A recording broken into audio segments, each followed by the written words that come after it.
Si tu as ta Bible, ouvre avec moi rapidement. On va finir ce que nous avons commencé hier. Juge chapitre 6, verset 11 à 16. Juge chapitre 6, verset 11 à 16. Puis vint l'ange de l'Éternel et il s'assit sous le térébinthe d'Ophra qui appartenait à Joas de la famille d'Abiézer. Gédéon, son fils, battait du froment au pressoir pour le mettre à l'abri de Madian. L'ange de l'Éternel lui apparut et lui dit: l'Éternel est avec toi, vaillant héros. Gédéon lui dit: ah mon Seigneur, si l'Éternel est avec nous, pourquoi toutes ces choses nous sont-elles arrivées? Et où sont tous ces prodiges que nos pères nous racontent quand ils disent: l'Éternel ne nous a-t-il pas fait monter hors d'Égypte? Maintenant l'Éternel nous abandonne et il nous livre entre les mains du mendiant. L'Éternel se tourna vers lui et dit: va avec cette force que tu as et délivre Israël de la main de mendiant. N'est-ce pas moi qui t'envoie? Gédéon lui dit: ah mon Seigneur, avec quoi délivrerai Israël?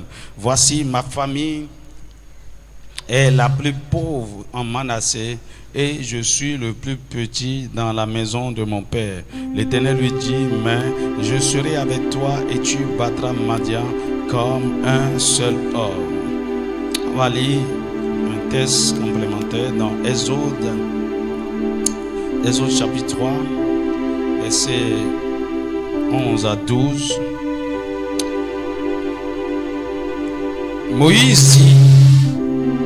Moïse dit à Dieu: qui suis-je pour aller vers Pharaon et pour faire sortir d'Égypte les enfants d'Israël? Dieu dit: je serai avec toi et ceci sera pour toi le signe que c'est moi qui t'envoie. Quand tu auras fait sortir d'Égypte le peuple, vous servirez Dieu sur cette montagne. Chapitre 4, verset 10 à 17. Moïse dit à l'Éternel: ah Seigneur, je ne suis pas un homme qui ait la parole facile. Et ce n'est ni d'hier, ni d'avant-d'hier, ni même depuis que tu parles à ton serviteur, car j'ai la bouche et la langue embarrassée. L'Éternel lui dit: qui a fait la bouche de l'homme et qui rend muet ou sourd, voyant ou aveugle? N'est-ce pas moi l'Éternel? Va donc, je serai avec ta bouche et je t'enseignerai ce que tu auras à dire. Moïse dit: ah Seigneur, envoie qui tu voudras envoyer. Alors la colère de l'Éternel s'enflamma contre Moïse et dit: n'y a-t-il pas ton frère Aaron le Lévite? Je sais qu'il parlera facilement. Le voici lui-même qui vient au-devant de toi, et quand il te verra, il se réjouira dans son cœur. Tu lui parleras et tu mettras les paroles dans sa bouche, et moi je serai avec ta bouche et avec sa bouche, et je vous enseignerai ce que vous aurez à faire. Il parlera pour toi au peuple et il te servira de bouche et tu tiendras pour lui la place de Dieu. Prends dans ta main cette verge avec laquelle tu feras les signes. Amen. Que Dieu bénisse sa parole. Comment vaincre le complexe d'infériorité? Alors, nous avons vu hier que le complexe d'infériorité, c'est un esprit qui nous maintient en captivité. En fait, c'est un esprit qui nous fait croire que nous ne sommes pas ceci, nous n'avons pas ceci. En fait, ce que je crois le plus, le complexe d'infériorité est un esprit qui vous amène à porter beaucoup plus vos regards sur vos faiblesses. Et cet esprit vous amène à beaucoup plus prendre conscience de vos faiblesses, de vos limitations, que de vos capacités. En fait, cet esprit vous empêche de voir les possibilités que la grâce de Dieu peut vous accorder. Est-ce que quelqu'un me suit? En réalité, c'est un esprit qui combat les destinées ou les grandes destinées. En fait, quand ce genre d'esprit te saisit, tu te vois, non seulement tu vois tes limitations, tes faiblesses, tu les crois. Mieux, quand bien même Dieu te montre des choses à faire, l'esprit d'infériorité te montre que tu es incapable. Et aussi l'incrédulité. Et tu vois que tu es totalement limité. Souvenez-vous par exemple, Moïse, à un moment donné, pendant qu'il était général de l'armée en Égypte, certainement sa mère lui aurait dit que tu es un enfant différent. Il savait de toute façon qu'il était hébreu, mais quand bien même il avait été élevé dans la maison de Pharaon. Et qu'il savait au-dedans de lui, au fond de lui, il avait ce sentiment qui lui dit, tu es un libérateur, tu vas libérer tes frères, tu vas libérer ton peuple. Alléluia. Et à un moment donné, c'est ça qu'il a essayé par la chair. Et ça n'a pas marché. Il a tué un Égyptien et la chose a été sûre et il a fui. Amen. Maintenant, après avoir fui et passé 40 ans dans le désert, passé 40 ans à conduire les brebis, il a même trouvé femme dans la foulée. La vie est belle, il vivait sa vie tranquille. Il était confortable. Il ne pensait, certainement peut-être il pensait encore de temps en temps à l'Égypte. Oh Seigneur, sauve-les, sauve-les. Mais désormais, il se voyait incapable de faire quoi que ce soit par rapport à l'Égypte. Mais voici, un jour, Dieu lui est apparu dans le buisson ardent de Moïse. J'ai vu la souffrance de mon peuple. J'ai entendu ses cris. Je connais ses douleurs. Je suis descendu et je t'envoie pour aller les faire sortir. Et il dit, qui suis-je? L'esprit d'infériorité vous amène à ignorer et à douter de votre identité. Vous ignorez qui vous êtes. En fait, vous vous minimisez. Vous vous voyez petit, inférieur. Vous ne reconnaissez pas votre valeur, qui vous êtes. De quoi vous êtes capable. L'esprit d'infériorité vous amène à quoi que vous êtes. En fait, c'est un genre d'esprit qui est... Quand quelqu'un manifeste le complexe d'infériorité, vous allez croire qu'il est humble. Mais c'est une fausse humilité. En réalité, c'est de l'orgueil déguisé. C'est-à-dire quoi? Ce que Dieu dit que vous allez faire, vous trouvez des excuses pour montrer à Dieu, pour dire à Dieu que non, Seigneur, envoie quelqu'un d'autre. Tu vois, ça ressemble un peu à de l'humilité. Hein. Seigneur, moi, je ne peux pas, envoie quelqu'un d'autre. Mais en réalité, c'est de l'orgueil déguisé. C'est-à-dire quoi? Avant que Dieu ne vienne vers vous pour vous dire, va, je t'envoie pour faire ceci, je t'ai appelé pour faire ceci. Il faut savoir qu'au fond de vous, au-dedans de vous, tout ce qu'il faut pour accomplir cette mission, Dieu a déjà mis en vous. Vous avez les capacités, la grâce, les ressources, tout ce qu'il faut pour accomplir cette noble tâche. Amen. Alors, quand vous résistez à Dieu, vous lui dites, ah, qui suis-je? Moïse ne voyait que ses faiblesses. Je ne sais pas parler. Je suis bègue. Je bégais. Et ce n'est pas une affaire, c'est depuis ma naissance. Je ne sais pas parler. Seigneur, envoie qui tu voudras. Pardon, il faut choisir quelqu'un d'autre. Envoie quelqu'un d'autre. La Bible nous dit que Dieu s'est fâché. La colère de Dieu s'est élevée contre Moïse. Madame, vous êtes dans cette attitude, Dieu est en colère contre vous. Est-ce que quelqu'un me suit? Donc, imaginez, si Moïse ne s'est pas ravisé et s'est levé finalement pour accomplir la tâche, madame, ça veut dire quoi? Cet homme rentre sous la disgrâce de Dieu. Dis-moi amen. Vous allez penser que, Dieu vous a appelé à faire quelque chose et vous avez fui, vous avez abandonné, j'ai montré à Dieu que, moi, les gens comme moi, on ne peut pas faire des choses comme ça, et puis vous êtes tranquille dans vos coins. Mon ami, il y a la défaveur divine qui est sur vous désormais. Dieu est en colère contre vous. Vous ne pouvez pas jouir de sa faveur. Et il peut même vous frapper. Il peut même vous châtier. Alléluia. C'est un esprit terrible. C'est un esprit redoutable. Et qui fait que, tu vois, par exemple, il y a des genres d'attitudes que les gens ont. Et puis, il y a beaucoup de gens qui font ça, je vois. Et tu vois n'importe qui, tu es en train de te couper, tu es en train de... Et puis, tu as une façon de dire, vraiment, le patron, le boss, vos enfants, vos petits sont ici. Mon ami, il faut arrêter ces trucs-là. Est-ce que tu me suis? Ce n'est pas de l'humilité. Et si tu ne sais pas faire, ces paroles qui sortent de ta bouche sont en train de te lier. Dis-moi amen. Vois-toi comme Dieu te voit. Et vois qu'il y a des possibilités, des capacités que Dieu a mis en toi pour faire des choses extraordinaires. Mieux, des choses que personne n'a encore vues sous le soleil. Dis-moi amen. Vous savez, si vous ne vous reconnaissez pas à votre juste valeur, vous ne savez pas quelle est votre identité, et vous vous comportez n'importe comment, les gens vont vous traiter comme tel. Est-ce que quelqu'un me suit? Par exemple, la plupart des gens qui souffrent du rejet souffrent aussi en même temps du complexe d'infériorité. Et parce que vous-même, vous ne vous acceptez pas, vous ne vous aimez pas, vous êtes complexé, vous vous sentez inférieur, les gens vont vous traiter comme inférieur. Est-ce que quelqu'un me suit? Et les choses, par exemple,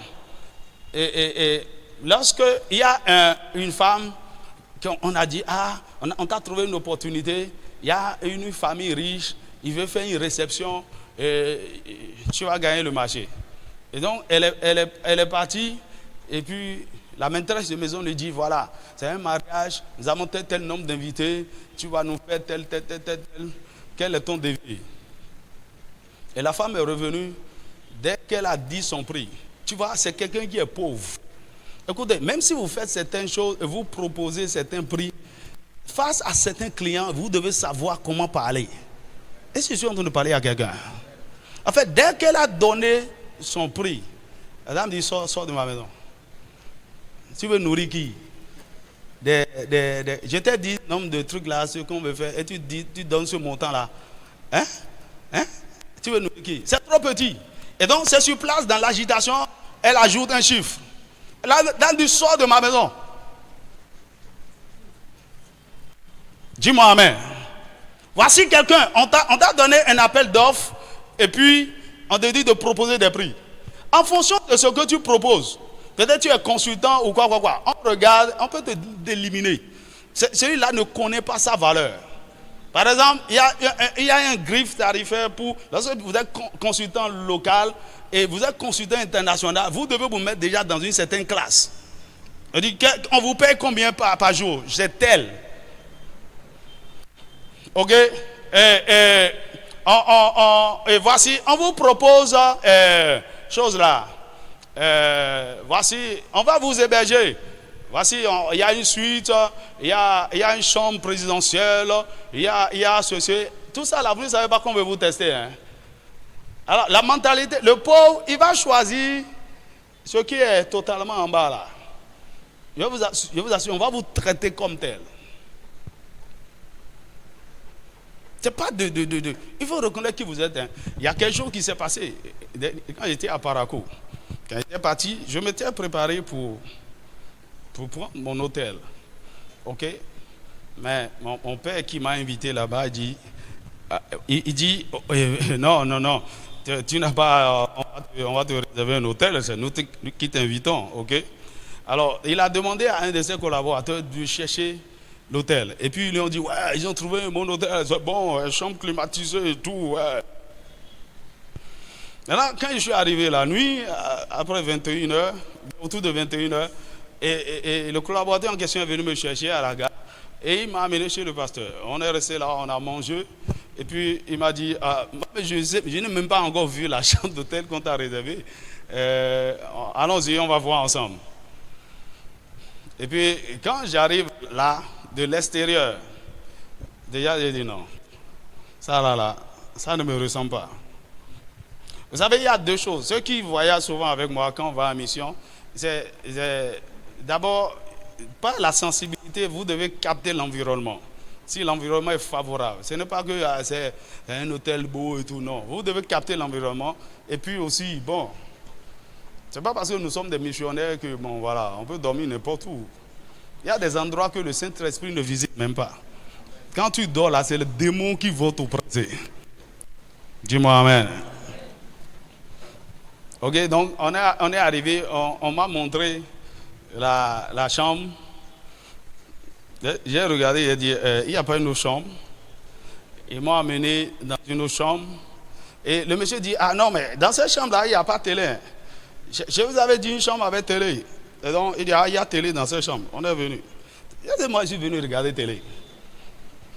Et effectivement, il y a télé dans cette chambre-là. Télé, ancien là. Télé. On n'utilise plus ça, non? Télé gogoron. Posé sur une chaise. Maintenant, vous pouvez imaginer. Hein. C'est vrai, c'est chambre climatisée et tout. Et puis, le pasteur, lui, était derrière. Et puis, il a dit, non, je ne peux pas dormir ici. D'abord, les toilettes, l'intérieur. Et puis, le pasteur dit, bon, ok, tu peux passer la nuit ici. Demain, on va te trouver un autre hôtel. Et je lui ai dit, je ne veux pas passer une nuit ici. Écoutez, c'est un père. Hein. Je suis en train de vous montrer quelque chose. On va croire que non, tu vois, le pasteur peut. Je peux dormir, écoute-moi bien. Je peux dormir n'importe où. Mais là, je suis dans une mission spéciale. Ok? Et qui mérite un certain traitement. À cause de qui je suis, que je sais. Dis-moi Amen. J'ai dit, ce n'est même pas le cadre. C'est le cadre, je ne peux pas dormir là. Et deuxièmement, je n'aime pas l'atmosphère. Ok? Et ils m'ont laissé là. Ils sont partis. Ils cherchaient un autre hôtel. Ils sont venus me prendre. Il dit l'hôtel que j'ai trouvé maintenant, c'est bon. Avec l'hôtel là, j'étais allé déjà là-bas avec mes gars quand on était en mission. Et à cause du prix, on n'a pas pu dormir là. Donc voilà, cette fois-ci, Dieu m'amène là-bas. Quand je suis rentré, j'ai dit, hein, tu vois. Mais là, qu'est-ce que je vais te dire? Ce que je vais te dire, en fait, c'est ce que le pasteur m'a dit le lendemain. Il est venu me voir et dit, merci beaucoup parce que tu as refusé de dormir dans cette chambre. Il dit, si tu n'avais rien dit, je ne pouvais aussi rien dire. J'allais accepter. Il dit, mais quand j'ai quitté, le Saint-Esprit me reprenait. Ok? Quand on était en train de violer la loi de l'honneur te concernant, parce que tu ne mérites pas ça. Et si tu avais accepté, ça allait affecter mon ministère. Est-ce que quelqu'un me suit? Aide-moi à dire à ton voisin, il faut savoir qui tu es.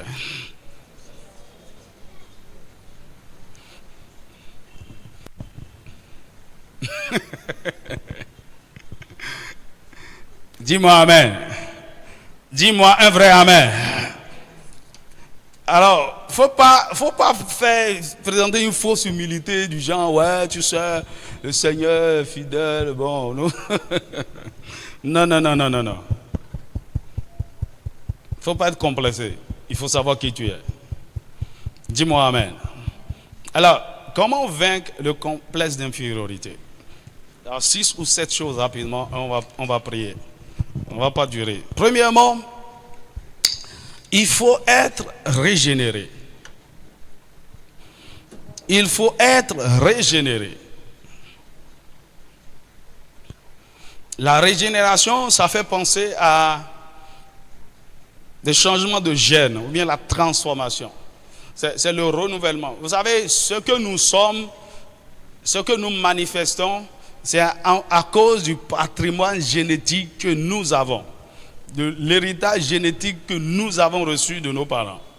Alors, si on veut que nous manifestions autre chose, ok, il faut juste qu'on agisse sur nos gènes. Alléluia. Et c'est justement le travail que le Saint-Esprit et la parole de Dieu font lorsque nous sommes sauvés. Alors, quand je parle de régénération, c'est au-delà du salut. Dis-moi Amen. Vous savez, vous pouvez être sauvé sans être régénéré. Vous pouvez être sauvé sans naître de nouveau. Le salut, c'est un don gratuit de Dieu qui vient par le fait que la grâce de Dieu qui vous a localisé, vous l'avez reçu. Vous l'avez accepté. Vous avez vous avez été convaincu du péché, vous avez reconnu votre besoin d'un sauveur, vous avez eu la révélation de Jésus comme le Rédempteur, vous avez compris que votre cœur a été ouvert pour recevoir la parole et par cela la foi a été plantée en vous et dès que vous avez dit oui Seigneur je t'accepte, il y a quelque chose de merveilleux qui s'est passé en vous, il y a une joie qui est entrée, la vie éternelle est entrée, le Saint-Esprit est entré en vous, vous êtes sauvés et ceci est gratuit. Mais après le salut, vous devez rentrer dans le processus de la régénération. Ça, c'est quelque chose qui ne vient pas spontanément. Dis-moi amen. Ça ne vient pas automatiquement. Vous devez être exposé au ministère de la parole et au ministère du Saint-Esprit. Dis-moi amen. Pour qu'il puisse... Ces deux éléments puissent vous reprogrammer. Alléluia. Quoi? Vous pouvez être sauvé et continuer par penser comme des enfants. Continuez. Vous pouvez être fils de Dieu et continuer par penser que vous êtes le fils de Dansou, Dieu donné. Est-ce que quelqu'un me suit? Vous pouvez naître un lion et parce que vous êtes au milieu d'un troupeau de moutons, vous pensez que vous êtes mouton. Est-ce que quelqu'un me suit? La Bible dit quoi? Nous avons été régénérés par... Lisons deux textes rapidement. 1 Pierre chapitre 1 verset 23 et Tite chapitre 3 verset 5. 1 Pierre chapitre 1 verset 23 et Tite 3, 5. 1 Pierre 1, 23 dit, puisque vous avez été régénérés. Alors, dans d'autres versions, vous allez voir que on n'a pas... Le terme régénéré a été conjugué au présent continu. Ce n'est pas... Ici, on l'a présenté au passé. C'est comme si ça a été déjà fait. C'est quelque chose qui est continu. Il dit, puisque vous avez été régénérés, non pas une semence corruptible, mais par une semence incorruptible, par la parole vivante et permanente de Dieu. Dis-moi amen. Donc après votre salut, après que le Saint-Esprit soit rentré en vous, c'est là que vous êtes capable de recevoir la parole, de comprendre la parole, de laisser la parole de Dieu vous transformer. Et la parole commence par vous corriger. La parole entre. La Bible dit, Hébreux chapitre 4, verset 12, que la parole va entre l'âme et l'esprit, entre les jointures. La parole va là où vos gènes sont produits, là où vos cellules sanguines sont produites. La parole va à l'intérieur pour vous transformer, parce qu'elle est comme une épée tranchante, une épée à double tranchant. Dis-moi amen. Tite chapitre 3 verset 5. Il dit, il nous a sauvés, non à cause des œuvres de justice que nous aurions faites, mais selon sa miséricorde, par le bain de la régénération et le renouvellement du Saint-Esprit. Donc il nous a sauvés par le bain de la régénération et le renouvellement du Saint-Esprit. Et là, l'idée du renouvellement de la pensée, de la transformation de la mentalité commence déjà à partir de là. Dis-moi amen. Et ça, c'est le ministère du Saint-Esprit. Si vous voulez être délivré du complexe d'infériorité, il faut que le Saint-Esprit, qui est l'Esprit de Dieu, commence par vous éduquer selon la pensée de Dieu, l'image de Dieu, afin que vous commencez par vous voir comme votre Père. Ok? Comme il est roi, vous êtes aussi de la royauté. Dis-moi un vrai amen. Comme il est grand, vous êtes aussi grand. Dis-moi amen. Vous savez, Dieu a certains attributs qu'il partage avec ses enfants. Comme son amour. Il est amour. Il veut que nous soyons aussi amour. Alléluia. Dieu est tout puissant, mais il partage aussi sa puissance pour nous. Il est grand, infiniment grand. Il veut aussi que nous manifestions aussi sa grandeur. Dieu est très saint. Il veut que nous partageons aussi sa sainteté avec lui. Dieu est glorieux. Il habite dans une grande gloire. Il nous a donné la capacité de démontrer, de manifester une partie de sa gloire. Dis-moi amen. La parole de Dieu va commencer par vous programmer par rapport à ça. Et comme vous commencez par vous voir comme Dieu vous voit, tout ce qui est infériorité commence par mourir. Dis-moi amen. Écoute, un lion n'engendre qu'un lion. Alléluia. Un aigle n'enfante qu'un aigle. Et donc vous êtes le, comment on va dire, Dieu est la source et vous êtes la ressource. Donc tout ce qu'il est, vous l'êtes en partie. Alléluia. Et ça vient par le ministère de la parole et du Saint-Esprit. Dis-moi amen. La deuxième chose, c'est découvrir votre identité en Christ. Découvrez votre identité en Christ. Ok, la parole commence déjà avec le Saint-Esprit par faire un certain nettoyage. Ok, et maintenant le Saint-Esprit peut commencer par vous révéler qui vous êtes réellement en Christ. Votre identité commence par être révélée. Éphésiens chapitre 2, verset 10. Il nous a recréés pour accomplir de bonnes œuvres qu'il a préparées pour nous avant la fondation du monde. Jérémie chapitre 1, verset 5. La découverte de votre identité. On en a parlé bien le premier jour. Vous pouvez retourner et écouter ce message. Donc, c'est là que vous découvrez tout le paquet. Et donc la première des choses qui détermine tout le reste en termes d'identité, c'est le fait que vous êtes enfant de Dieu. Amen. Amen. Et de là découle tout le reste. Ok, tout ce que la Bible dit que celui qui sanctifie et ceux qui sont sanctifiés sont tous issus d'un seul. C'est pourquoi il n'a pas honte de les appeler frères. Autrement dit, Jésus est notre grand frère. Dis-moi amen. Et donc tout ce qu'il est, tout ce qu'il a déclaré être, tout ce qu'il représente aujourd'hui pour nous, nous le sommes aussi. C'est pourquoi la Bible dit, tel qu'il est, tel nous sommes dans ce monde. Dis-moi amen. Il est Christ et nous sommes des petits Christ. Alléluia.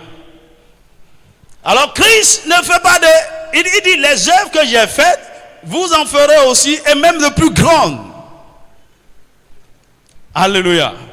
Voici l'homme qui a défié la nature, qui a marché sur l'eau, qui a ouvert les yeux des aveugles, qui a défié le monde des ténèbres, qui a mis Satan à genoux, qui l'a dépouillé. Il a fait toutes ces choses et il dit, vous pouvez aussi le faire. Est-ce que quelqu'un me suit? Alléluia. Alléluia. Découvre ton identité en Christ. Ça fait toute la différence. Et tu vas arrêter d'être complexé. Dis-moi amen. Par exemple, l'enfant qui naît, le petit enfant qui naît dans la famille royale, il sait qu'il est de la royauté. Il est un prince ou une princesse. Et il a cette mentalité. Et il se comporte comme tel. Dis-moi amen. Depuis tout petit, quand je prends les princes de l'Angleterre, okay, depuis tout petit, on commence par les éduquer à diriger le monde.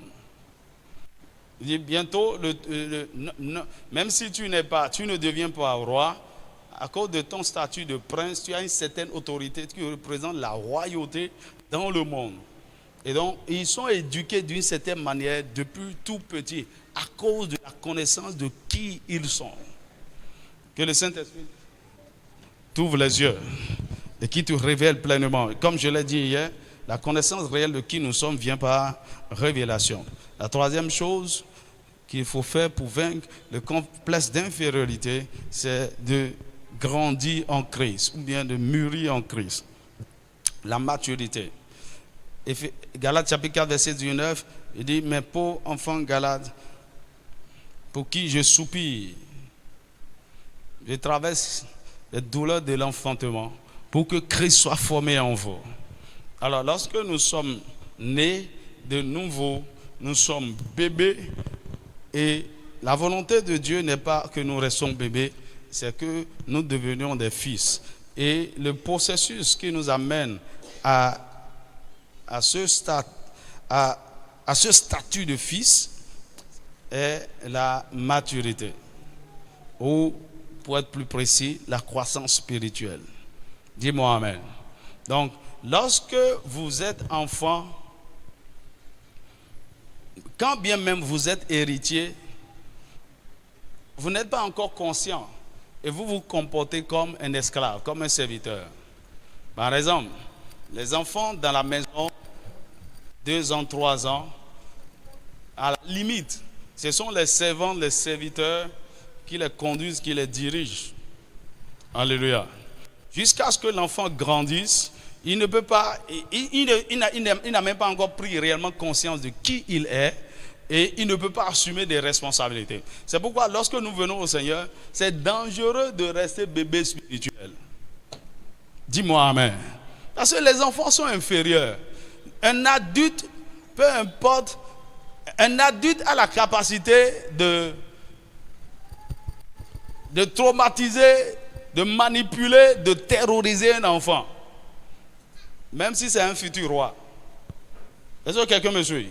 Satan a la capacité d'intimider, de manipuler, d'oppresser n'importe quel bébé spirituel. Ok? Et il a la capacité de te faire croire que tu n'es rien, que tu es un petit, voilà, et tu es complexé, tu n'as pas réellement une conscience réelle de ta valeur. Dis-moi amen. Et cette maturité, cette maturité vient essentiellement par le renouvellement de l'intelligence ou la transformation le changement de mentalité. Ou mieux, par la transformation de notre cœur. Est-ce que quelqu'un me suit? Vous savez, le plus grand problème, ce qui fait que beaucoup d'enfants de Dieu n'arrivent pas à progresser dans les choses spirituelles, c'est d'abord l'état de leur cœur.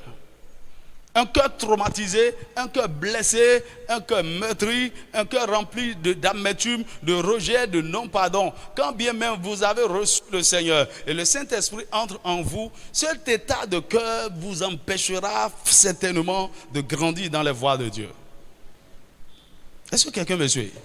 Parce que ce genre de cœur n'est même pas perméable à la parole de Dieu. Il y a des gens, vous pouvez en train de prêcher tout ce que vous voulez. Ça ne rentre pas en eux, ça ne pénètre pas leur cœur. Ça entre dans leurs oreilles et ça sort. La parole ne pénètre pas leur cœur. La parole ne fait pas son œuvre. La parole ne peut pas accomplir son ministère. Parce que leur cœur est fermé. Leur cœur est dur. Leur cœur est insensible. Il ne peut pas aimer, il ne peut pas pardonner, il ne peut pas faire certaines choses. Certaines activités spirituelles lui sont impossibles. Il ne peut pas prier, il peut faire semblant. Mais tout ce qu'il fait comme activité spirituelle est superficiel. Parce que c'est le cœur qui est libéré qui nous amène dans les profondeurs de Dieu. Dis-moi amen. Donc, parler de maturité, c'est parler de la transformation du cœur. Parler de maturité, c'est parler du changement de la mentalité, le renouvellement de l'intelligence. Et ça, c'est un travail. Ce n'est pas un cadeau, ça c'est pas un don, ce n'est pas comme le salut. Vous devez vous appliquer et travailler sur ça. Dis-moi amen. Par exemple, l'une des choses qui caractérise une personne mature, c'est le caractère de Christ. Et le caractère de Christ se développe nous par le fruit de l'esprit, selon Galates chapitre 5, verset 22. Alors, ce qui prouve que quelqu'un est en train de mûrir, est en train de devenir un vrai enfant de Dieu, un vrai chrétien, c'est la manifestation du fruit. Et dans le fruit, il y a l'amour. L'amour, la joie, la paix, la patience, la bonté, la bienveillance, la foi, la douceur, la maîtrise de soi. Alors, à quel degré ces choses-là sont en train de se manifester en toi? Tu peux déterminer si tu es en train de grandir ou pas. Dis-moi amen. Dis-moi un vrai amen. Mûrir en Christ. Quatrièmement, avoir la foi. Avoir la foi. Vous savez, la Bible nous dit selon Romains chapitre 12, verset 3, que nous avons tous reçu une mesure de foi. Alors, et sur cette mesure de foi, nous devons bâtir, nous devons construire, grandir dans la foi. Romains chapitre 10, verset 17, que la foi vient de ce qu'on entend, et ce qu'on entend vient de la parole de Dieu. En fait, ce qui fait que nous sommes agréables à Dieu, c'est pas la dimension ou la qualité ou le niveau de notre foi. Hébreux chapitre 11, verset 6, car sans la foi, il est impossible d'être agréable à Dieu. Dis-moi amen. Or, sans la foi en qui Dieu est et en qui vous êtes, vous ne pouvez pas briser le lien de complexe d'infériorité. Dis-moi amen.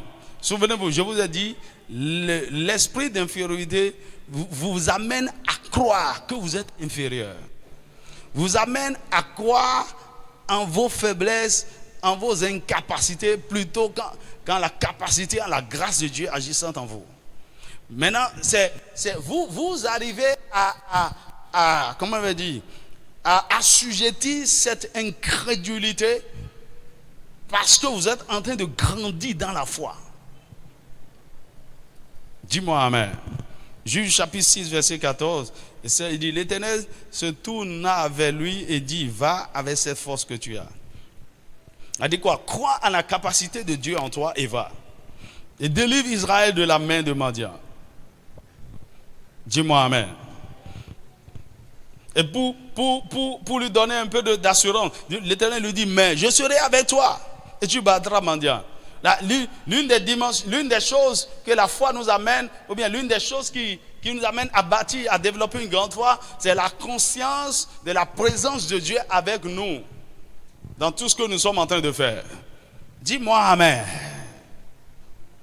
Et donc, la foi fait des exploits. La foi fait des merveilles. Quand vous lisez Hébreux chapitre 11, vous allez voir par la foi Moïse, par la foi Abraham, par la foi David, par la foi Balak, par la foi Gédéon, par la foi. Hey! Donc, vous ne pouvez pas rentrer dans le règne de la foi et ne pas faire des exploits. C'est pourquoi l'une des choses qui détruit l'infériorité, c'est la foi. C'est-à-dire, vous commencez par croire en la capacité de faire de grandes choses, d'accomplir des exploits. Est-ce que je suis en train de parler à un homme de foi ici? C'est pourquoi quand Dieu commence par te montrer, waouh, tu vas devenir un grand homme dans cette nation. Tu vas devenir président. Tu vas devenir un grand homme d'affaires. Tu vas devenir un grand apôtre, un grand pasteur. Tu vas bâtir un ministère global. Une entreprise globale avec un impact global. Mon ami, il faut la foi pour croire en cette parole et travailler pour son accomplissement. Mais lorsque l'infériorité vous a déjà saisi, j'ai rêvé, j'ai vu quelque chose. On dirait que c'est le diable qui est en train de m'embrouiller. Dieu est en train de te parler, tu dis que le diable est en train de t'embrouiller. Bien tu vas dire comme Nathanaël, est-ce que quelque chose de bon peut sortir de Adjon? Ce n'est même pas Adjon centre. Il faut nommer un village. L'infériorité. Si vous écoutez le message d'hier, ça va vous aider. Donc, Avoir la foi veut dire croire, avoir une confiance absolue en Dieu, développer sa foi, grandir dans la foi, exercer votre foi et croire que vous êtes capable de faire des choses extraordinaires pour Dieu. Dis-moi Amen. La cinquième chose, découvrir la grâce de Dieu. Découvrir la grâce de Dieu et grandir dans la grâce. Dis-moi Amen. 1 Corinthiens chapitre 15, verset 10. J'ai travaillé plus que tous, non pas moi toutefois, mais la grâce de Dieu qui est avec moi. Bien-aimé, la grâce de Dieu, c'est l'habilité de Dieu. C'est Dieu venant au secours de l'homme. Dis-moi un vrai Amen. Alors, et c'est pourquoi vous allez constater, parce que Dieu, tout ce qu'il veut faire à travers nous, des grandes choses qu'il veut accomplir, il veut que ça soit fait par la grâce. Dieu bâtit toutes choses par la grâce. C'est pourquoi au départ, il ne choisit pas les hommes ou des gens qui ont certains avantages en griffe. C'est-à-dire quoi? Lorsque Dieu veut choisir quelqu'un pour l'utiliser pour sa gloire, il choisit des gens qui ont des déficiences, qui ont des faiblesses. La Bible dit dans 1 Corinthiens chapitre 1 verset 26 à 29 que Dieu n'a pas choisi des choses fortes, les choses riches, les gens sages selon ce monde, mais il a choisi des faibles. Dis-moi Amen.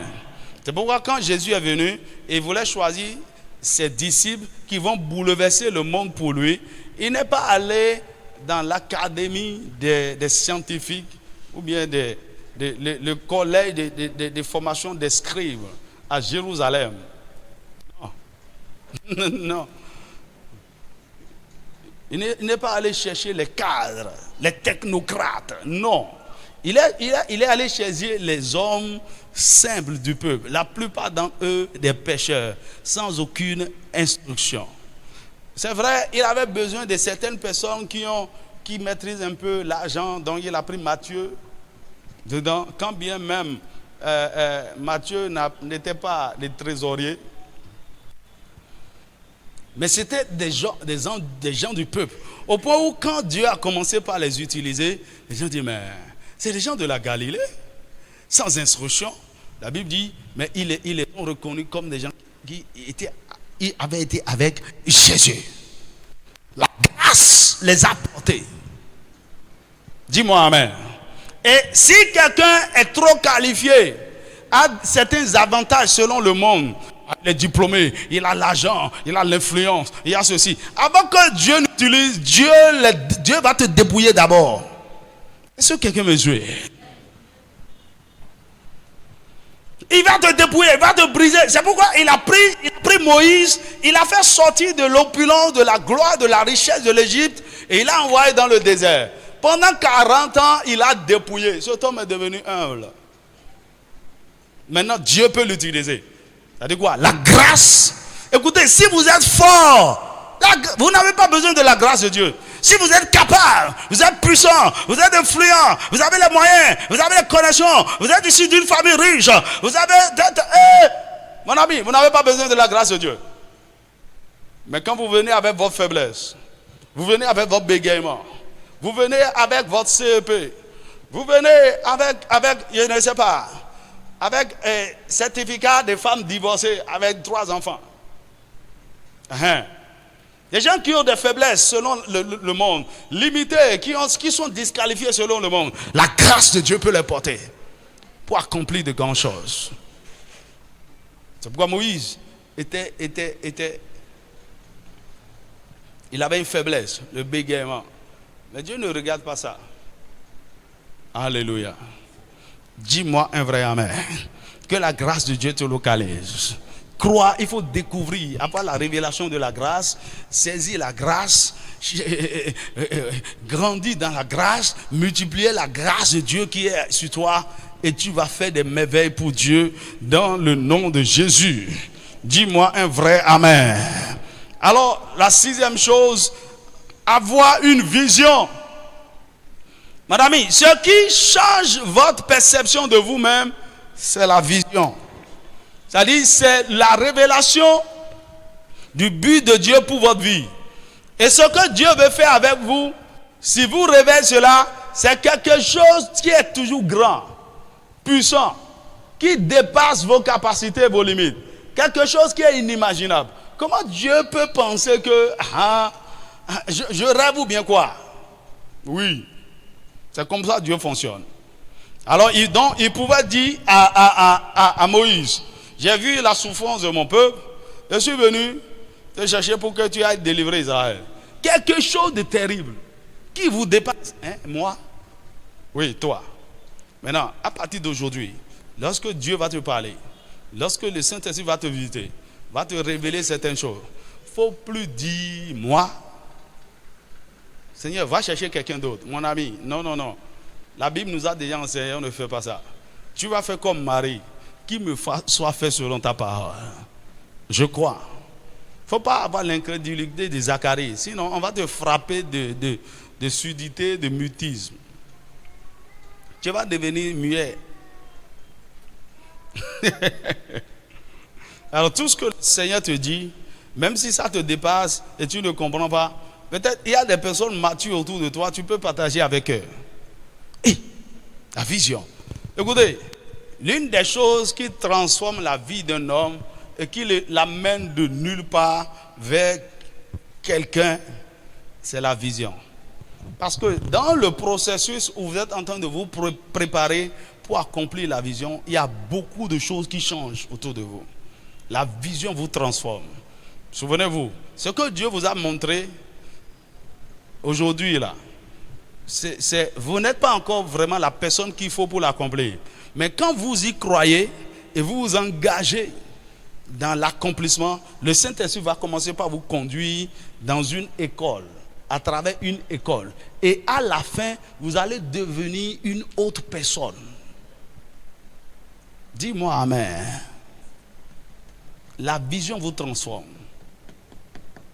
Donc, lorsque vous saisissez la vision, vous allez comprendre, oh, donc j'ai besoin de me former dans tel domaine. J'ai besoin de m'entraîner, de m'équiper dans tel domaine. Je dois aller à telle formation. Je dois m'associer à telle personne. Je dois aller chercher des expériences dans tel domaine. Et pendant que vous êtes en train de vous préparer pour ces choses, le Saint-Esprit est en train aussi de vous conduire. Vous êtes en train de grandir dans beaucoup de choses, en train d'acquérir de l'expérience. Il y a un renouvellement de la... Vous êtes en train de vous devenir une autre personne.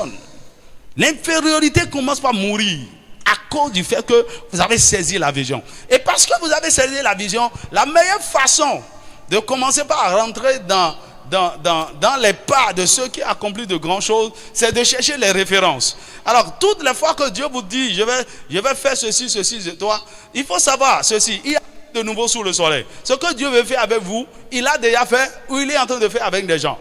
Et donc, la sagesse vous demande d'aller à l'école de ces gens-là. Et les premières références par rapport à n'importe quelle vision que nous avons reçue de Dieu se trouvent dans la Bible. Dis-moi amen. Vous allez commencer par voir, ouais, Moïse, David. Vous commencez par les étudier. Paul. Vous allez commencer par voir comment Dieu les a conduits. Et aussi... dans notre monde contemporain, vous allez commencer par... J'aime beaucoup lire les biographies. Les gens qui sont sortis de nulle part et qui ont accompli de grandes choses. Commencez par lire. Toutes ces choses commencent par vous façonner, par vous transformer. Votre manière de penser va commencer par être transformée. Vous ne vous voyez plus comme vous étiez avant. Dis-moi amen. Mieux, vos associations sont aussi importantes. Écoutez, lorsque vous êtes un homme de vision et vous êtes appelé à accomplir de grandes choses, ayez pour amis des gens qui ont une vision, des gens qui vont quelque part, les gens qui ont un sens à leur vie et qui savent qu'ils sont sur la terre pour quelque chose. Ne vous associez pas aux médiocres, les gens qui n'ont pas de rêve. Écoute, la plupart des gens qui n'ont pas de rêve, ils sont jaloux. Et ils vont vous assassiner avec votre rêve. Ils sont les premiers obstacles. Et la plupart de ces gens, ce sont les gens de votre famille. Ça commence par là. Ce sont vos frères, vos soeurs. Ils disent, donc c'est toi. Tu veux faire quoi, tu as dit? Tu veux accomplir quoi? Hein, c'est toi. C'est toujours c'est toi. C'est toujours c'est toi. Depuis l'enfance, tu as été même préféré. Tu as été, mon ami, vous n'avez aucune idée. Parmi vos frères et sœurs là, les gens qui ont, si Dieu va vous ouvrir le cœur, c'est des assassins. C'est Dieu qui vous a protégé un peu. Dis-moi amen. Faites attention à un moment donné, lorsque Dieu commence à faire de grandes choses avec vous, ou bien il veut faire de grandes choses avec vous. Parfois, ce n'est pas parce que vous êtes en train de faire quelque chose d'extraordinaire, parce qu'on vous voit sur le chemin de la grandeur. Ah, que le Seigneur t'aide. Dis-moi un vrai amen. Alors, je finis par ceci. Lier et chasser l'esprit d'infériorité. Lier et chasser l'esprit d'infériorité. C'est un esprit. C'est un démon. Disons que c'est un système qui appartient à une domination. Et vous êtes sous l'influence de cette domination.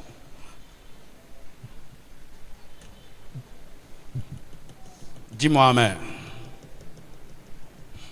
Donc, cet esprit qui vous suggère des choses, qui contrôle vos pensées, qui vous donne des idées d'infériorité, vous devez vous lever contre ça et chasser cela. Mais je vais vous donner, la bonne nouvelle c'est quoi? Si vous vous exposez à toutes ces choses dont je suis en train de parler, dans le processus, vous êtes déjà délivré. L'esprit aurait détalé. Dis-moi amen. Dis-moi un vrai amen. Surtout lorsque vous êtes engagé sur le chemin de la maturité et de la croissance, qui exige certaines choses. Ok, qui va me rappeler les 5 habitudes qu'il faut développer lorsque vous voulez grandir spirituellement? Hello? Ok, ne t'en fais pas. Il ne faut pas me faire perdre mon temps. Ok. Alors, si vous voulez grandir spirituellement, il y a 5 habitudes qu'il faut développer. La première habitude, la prière quotidienne. La deuxième habitude, la parole. Tous les jours. Et quand je dis parole, ce n'est pas lire seulement. Vous devez faire 7 choses avec la parole. Ok? Lire, méditer, pratiquer, partager, mémoriser, confesser, tout ça. Ok? Tout le temps. Troisièmement, la communion fraternelle. Ok? La communion fraternelle. Quatrièmement, le service. Et cinquièmement, les dons. Lorsque vous vous engagez sérieusement, surtout vous développez votre vie de prière et de la parole, on n'a pas besoin de chasser certains démons de vous. Plus vous devenez chaud, plus vous devenez brûlant par le feu de l'esprit à cause de la prière, il y a certaines choses qui doivent vous lâcher. Dis-moi, mais la raison pour laquelle certaines personnes sont encore dans certaines prisons liées par certains esprits, vous n'êtes pas devenu encore bouillant en esprit. Oui, il y a beaucoup de gens ici. Toi seul à la maison, là, tu n'arrives même pas à prier 15 minutes. Ça arrive parfois de temps en temps. Comme un événement. Dis-moi amen. C'est quand on vient à l'église, parfois tu fais le prieur. Faut arrêter. Deviens un homme, une femme de prière. Et les choses vont sortir de toi. Dis-moi amen. Mais au-delà de tout, la parole de Dieu nous dit, vous avez reçu le pouvoir, l'autorité sur les esprits. À des moments donnés, tu sais que tu peux faire le tour de délivrance et ordonner dans le nom de Jésus, par la puissance du Saint-Esprit, esprit d'infériorité qui me lie, sors maintenant. Dis-moi amen. Dis-moi amen. Mais écoute, parfois, il suffit que votre façon de réfléchir, votre mentalité, votre perception commence par changer et un démon disparaît. Écoute, il y a certains esprits qui sont autour de vous parce que vous nourrissez certaines pensées. Vous entretenez certaines pensées. Comme l'esprit de peur, par exemple. Dis-moi amen. Comme l'esprit d'immoralité, de fornication. Lorsque vous avez des pensées sexuelles, des pensées sales, immorales, vous attirez les esprits. Parce que vous avez des pensées d'infériorité, de limitation, de ceci. Ah, je ne suis rien, ma famille est pauvre, nous sommes des pauvres, hein. Vraiment, vraiment. Donc, mon ami, tu ouvres la porte aux esprits. Il ne faut pas leur donner assez. Dis-moi amen. Dans tous les cas, s'il y a une présence démoniaque en toi, je le vois déloger maintenant au nom de Jésus. Incline ta tête pendant 5 minutes, on va prier. Rebro shikata da brakada. Nebra shikete rebro sakata. Nebra shikete bro saliaba. Nago saketa rebra shikete. Zada bro shakata da basote. Jakata da bro shikete ridabanga. Bénis le Seigneur, bénis le Seigneur. Rabra shikete de bro salida. Ashikete de bro shakata da bra shike. Ibro sakata da bro shakata da. Bro shikete. Mon ami, l'espoir de ta famille.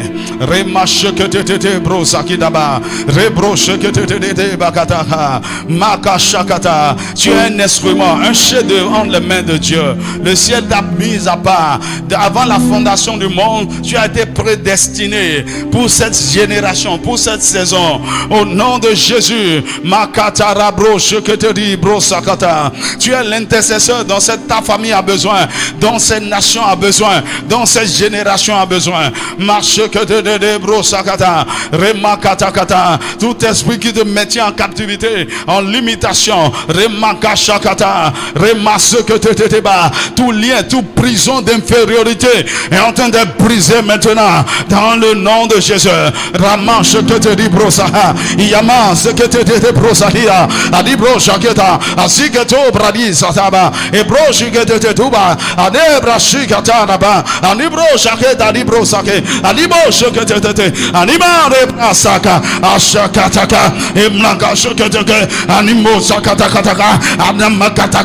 Bien-aimé, mets-toi en colère là où tu es. Je refuse de rester dans l'infériorité. Je déclare dans le nom de Jésus que tout esprit de petitesse en moi est délogé maintenant par le feu. Tout esprit d'infériorité, tout esprit de peur associé au rejet est délogé de ma vie maintenant au nom de Jésus. Toutes les barrières, toutes les forteresses mentales de limitation que l'ennemi a forgées en moi à cause de mes passés, à cause de mon passé, de mes origines, de mes expériences, je déclare que ces forteresses sont brisées ce soir, sont brisées ce soir, sont brisées ce soir. Makatoba et Makashakoteba, Remasakoteba. Prêt? Oh, oh, oh, oh, ah, oh, oh, oh, oh, oh, oh, oh, oh, ah,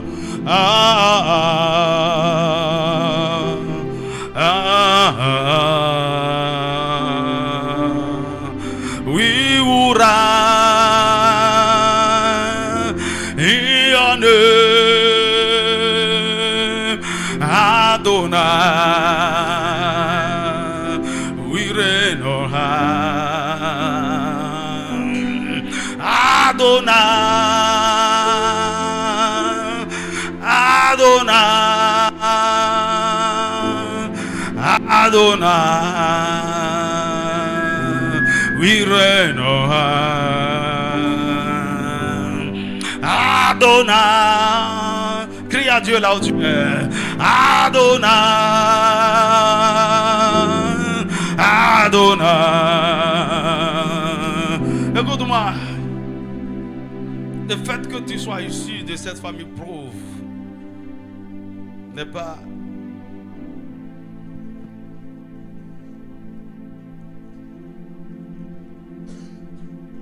une défaveur. Tout ce que tu as connu et qui t'a maintenu dans ce... Et tu ne vois pas, tu ne vois rien de bon sortir de toi. Mon ami. Ah. Le Saint-Esprit est en train de visiter quelqu'un. Le voile est en train d'être ôté. Tu commences par te voir, par découvrir ton identité, par révélation, dans le nom de Jésus.